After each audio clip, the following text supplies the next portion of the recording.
Okay, Tim and Tammy time. We are at Oak Grove Cemetery in Americus, Georgia. Made by the same people that did the Macon Cemetery, which, yeah. And we got Tammy, wife of course, and daughter Hannah here.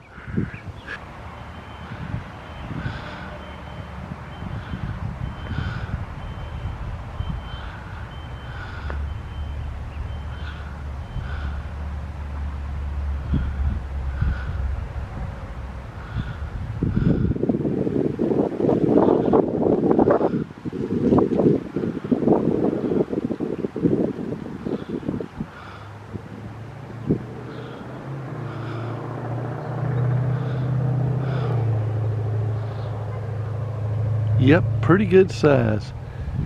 I think I see Tammy and Hannah down there. So let's take a little walk.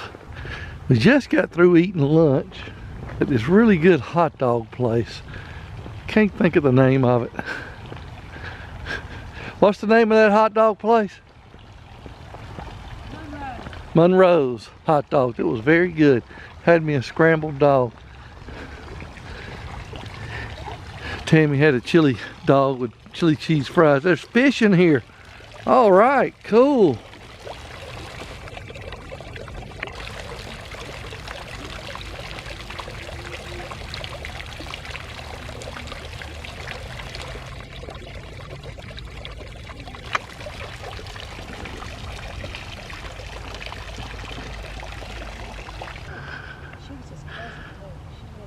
Okay, well, okay. He only lived, she died pretty quick though. But he only lived for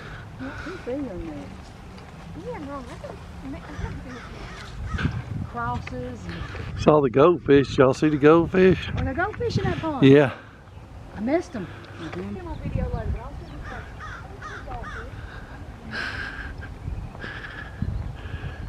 What names are we looking for?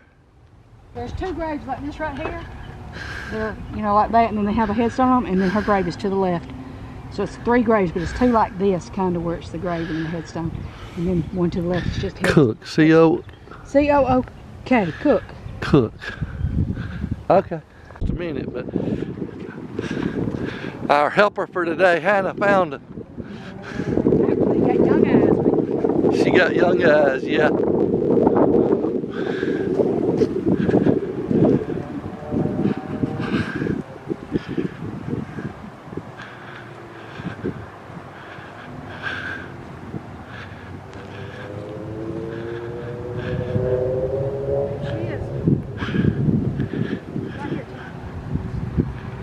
Dorothy Joanne Cook.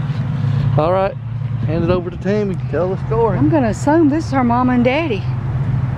No? Maybe? Yeah, it's Dorothy Cook and Henry Cook. That's her mom and daddy, I guess. Okay. That's her right there. This is, I don't want to. Yeah, I know. I mean, like 34 to 42, 8 years old. She was 7 when her mama died and 8 when her daddy died. Okay, this is Dorothy Joanne Cook. She's an actress known as Joanna Moore. She was born in November of 1934 and she died in November of 1997. Now the thing about Joanna Moore, she was Andy Griffith's girlfriend on the Andy Griffith Show. She was his first girlfriend. She was Miss Peggy. And she was only on 4 shows and then she just disappeared. And I always wondered why she disappeared. Back then, but now I wondered more when I found out who she was and that she was here in Americus, Georgia. She was born here. She died in California. And from what I understand, she was buried in California and then they exhumed her body and sent it back home to be buried by her mom and daddy.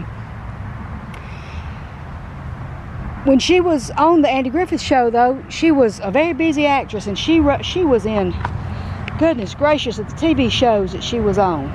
She was on The Walton. She was on Kung Fu. She was on Perry Mason. She was on The Fugitive. She was on Alfred Hitchcock. She was on Bewitched. She was Gunsmoke in The Wild Wild West and The Man from U.N.C.L.E. I mean, it just goes on and on and on. So she was very busy. So I'm assuming that's why she left the Andy Griffith Show. The thing about her that caught my attention when I finally looked her up and I began to do a little bit of research, she was married to Ryan O'Neal. And this is Tatum O'Neal's mama.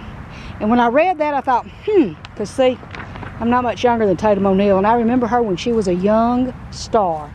And I always really liked her. And these connections that you make, they're amazing.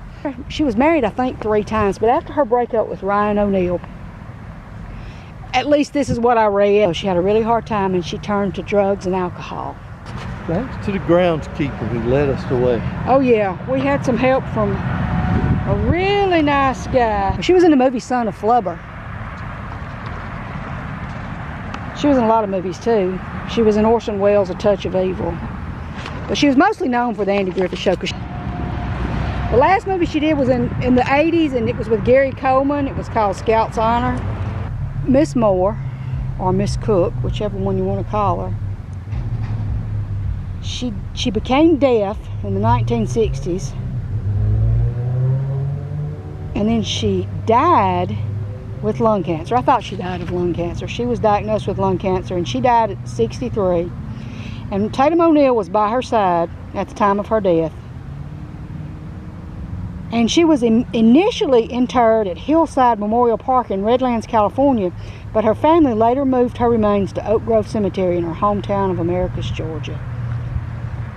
And what's amazing is nothing spectacular about this. It's just a simple little headstone, and that's it. That's all it is, and yeah, you know. It was just to mention that she was an actress. And we do have another person in this grave. We're not going to go in this graveyard. We're not going to go look for her because I have no idea where she's at. Her name was Mary, M-E-R-I, Wilson. She had a song that was a pop hit in 1977 called Telephone Man. You can watch the video on YouTube if you want to look it up. But that's my story for today. If you like this video, please give it a thumbs up. And if you want to see more of our adventures, please subscribe. You know how happy it makes me when you subscribe. Well, I guess if you watched the other video, you know, I bounce up and down in my chair, you do know. Anyway, thank y'all.